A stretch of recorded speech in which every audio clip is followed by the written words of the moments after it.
प्यारे बच्चों नमस्कार। आज का वीडियो कक्षा 9th में गणित पढ़ने वाले छात्रों के लिए। इसमें हम आपको त्रिभुज चैप्टर पढ़ा रहे हैं। इसमें हम आज प्रमेय नंबर 1 को सिद्ध करेंगे। इसे किस प्रकार से सिद्ध किया जा सकता है, जैसा कि बोर्ड पर लिखा गया है कि प्रमेय नंबर 1 सिद्ध प्रमेय नंबर 1 समद्विबाहु त्रिभुज की समान भुजाओं के समूह कोण बराबर होते हैं। अर्थात जो है कोई समद्विबाहु त्रिभुज आपको दिया रहेगा, उसमें आपको सिद्ध करना रहेगा कि उसके सम्मुख कोण बराबर होते हैं। हमने जो है समय बचाने के लिए चित्र को पहले से बना लिया है। ए बी सी एक आपका समद्विबाहु त्रिभुज है। इसमें ए बी और ए सी क्या है, बराबर है। तो इसमें देखिए सिद्ध करने के लिए आपको इस टॉपिक में आपको क्या करना होता है, पहले ज्ञात है, उसके बाद सिद्ध करना है। अगर रचना काम लगता है रचना, उसके बाद उत्पत्ति। ये सारी हेडिंग आपको याद रखनी चाहिए। तो सबसे पहले हम क्या करेंगे, इसको सिद्ध करने के लिए पहले क्या लिखेंगे, ज्ञात है। पहले क्या लिखा जाएगा, ज्ञात है। पहली हेडिंग हमारी क्या होती है, ज्ञात है। तो ज्ञात है में जो आपको क्वेश्चन में दिया है, आपको उसमें से देखिए ज्ञात है क्या है, समद्विबाहु त्रिभुज की समान भुजाएं आपको दिया गया है, समान भुजाएं दिया गया है। अर्थात त्रिभुज ए बी सी में ए बी बराबर ए सी, ए बी बराबर ए सी आपको दिया गया है, यानी समान भुजाएं हैं। तो ए बी बराबर ए सी आपको दिया गया है, ये आपका ज्ञात है में हो जाएगा। उसके बाद आपको सिद्ध क्या करना है, दूसरी हेडिंग हमारी क्या आती है, सिद्ध करना है। सिद्ध करना है, दूसरी हेडिंग हमारी यही होती है, सिद्ध करना है। तो क्या सिद्ध करना है, यहां पर धा सही नहीं बना, तो सिद्ध सिद्ध सिद्ध करना है। क्या सिद्ध करना है, देखिए आपको सिद्ध करना है कि समान भुजा, यानी इस भुजा के सामने का कोण यह, इस भुजा के सामने का कोण यह, यानी आपको इसको प्रूव करना है कि यह और यह कोण दोनों क्या होते हैं, बराबर होते हैं। अर्थात कोण बी बराबर किसके सिद्ध करना है, कोण सी के। कोण बी को हमें कोण सी के बराबर सिद्ध करना है, ऐसा आपको करना है। तो देखिए हमने एक काम कर लिया, ज्ञात है, यानी आपको जो दिया गया था उसको लिख लिया, ए बी बराबर ए सी, ये आपका समद्विबाहु त्रिभुज में आपको दिया गया है। अब यहाँ पर आपको सिद्ध करना है कोण बी बराबर कोण सी, इसको लिख लिया।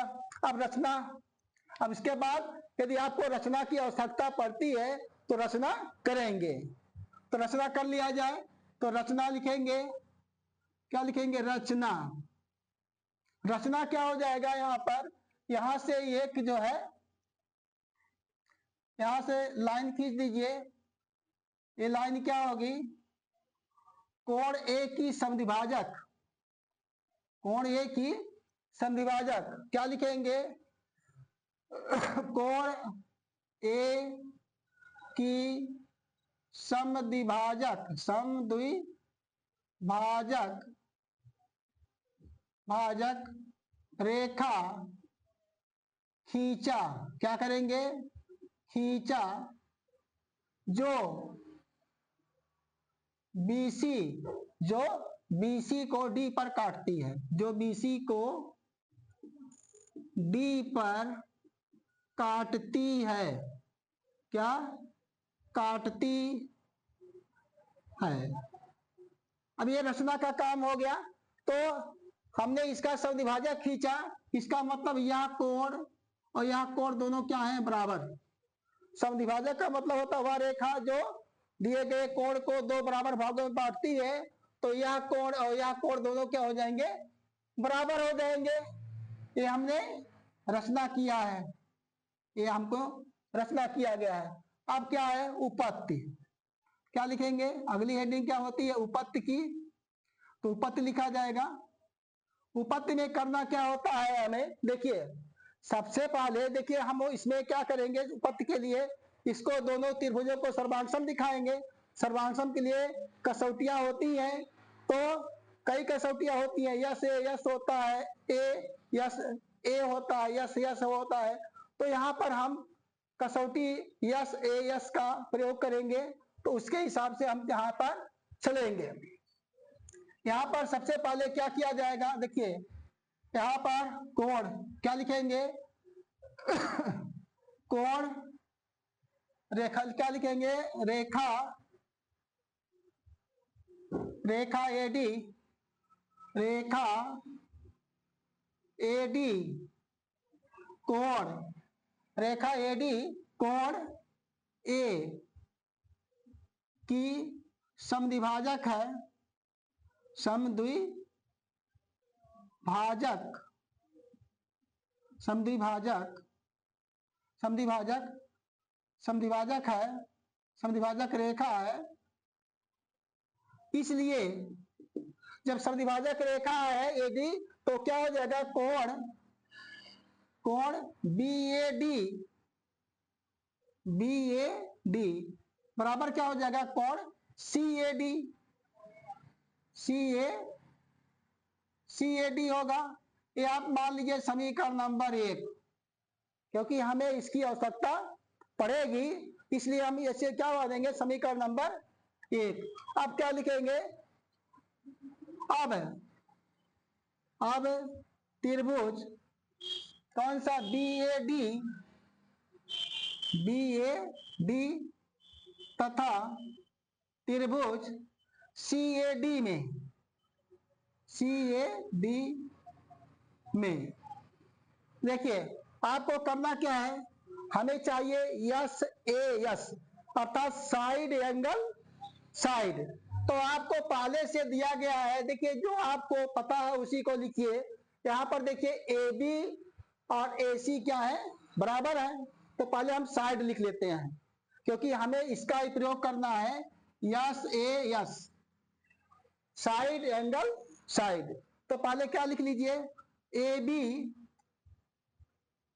बराबर क्या लिखेंगे, ए सी, ए बी बराबर ए सी क्या लिखेंगे, ज्ञात है। ये आपको पहले से पता है, आपको दिया गया है, तो क्या लिखेंगे, ज्ञात है। क्या लिखेंगे, ज्ञात है, ज्ञात है लिख दीजिए। उसके बाद आपको देखिए ए, आपको यहाँ पर ए दिया गया, तो आपको कोण का इस्तेमाल करना है। तो कोण के लिए देखिए समीकरण नंबर 1 हमने बना लिया पहले से ही। तो क्या हो जाएगा, कोण बी ए डी बराबर क्या हो जाएगा, कोण सी ए डी क्या लिखेंगे यहाँ पर, समीकरण 1 से, समीकरण 1 से हो जाएगा बी ए डी। अब देखिए, अब आपको देखिए हमें यस ए यस चाहिए, तो इसका क्या होता है कि यहाँ पर इसका यह भुजा और यह भुजा इनके बीच का कोण, यह भुजा इनके बीच का कोण जब बराबर रहेगा तब वो त्रिभुज क्या होंगे, समांसम होंगे। तो आपको यही करना है। अब यहाँ पर देखिए इसके बाद एडी बराबर एडी उभयनिष्ठ हो जाएगा, एडी बराबर एडी क्या लिखेंगे, उभयनिष्ठ भुजा, उभयनिष्ठ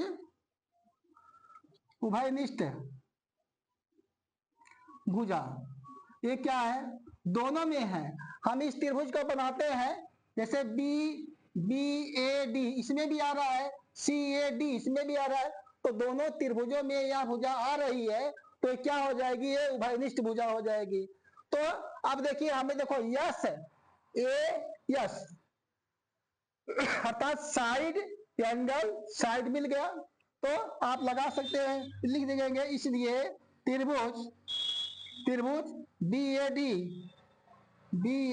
डी सर्वांगसम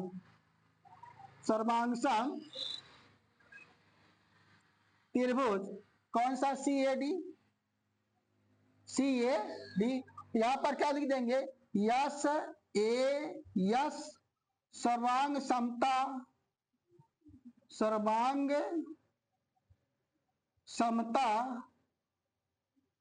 नियम से यहाँ पर लिख दिया जाएगा यस ए यस सर्वांग समता नियम से। अब यहाँ पर आगे देखिए तो हमें क्या लिखना है, इसलिए कोण जब ये दोनों त्रिभुज सर्वांग हो गए अर्थात इनके सभी अंक क्या हो गए, बराबर हो गए, तब लिख सकते हैं हम क्या, कोण कोण आपका देखिए ए बी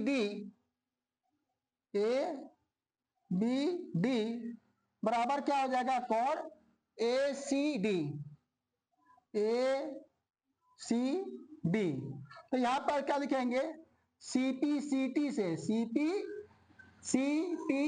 से सर्वांगसम त्रिभुजों के संगत अंग बराबर होते हैं, इसी को कहते हैं सीपी सीटी। तो बाई सीपी सीटी ये आपका हो गया। यहां लिख देंगे अर्थात यहां पर देखिए यही कोण है आपका ए बी डी, हमने केवल बी लिखा है तो क्या होगा, अर्थात कोण बी बराबर क्या होगा, कोण सी। इस प्रकार से आपका ये प्रूफ हो गया, आप इसे प्रूफ कर देंगे, ये आपका प्रूफ हो गया। प्यारे बच्चों, हम आशा करते हैं कि आपको बहुत ही अच्छे तरीके से समझ में आया होगा। यानी यह भुजा और यह भुजा इनके बीच का कोण और यह भुजा इनके बीच का कोण, यही एस का नियम होता है कि साइड एंगल साइड, यानी जो हम दो भुजा ले रहे हैं उनके अंतर्गत का कोण और जो दो भुजा ले रहे हैं उनके अंतर्गत का कोण अगर जो है दोनों त्रिभुजों के बराबर हैं तो साइड एंगल साइड कसौटी से आप लिख सकते हैं ये सर्वांगसम। तो यहां पर हमने क्या, यस ए यस सर्वांग समता कसौटी से इसे प्रूफ किया। यदि आपको वीडियो अच्छा लगता है तो लाइक शेयर सब्सक्राइब जरूर कीजिए। नमस्कार, जय हिंद, जय भारत।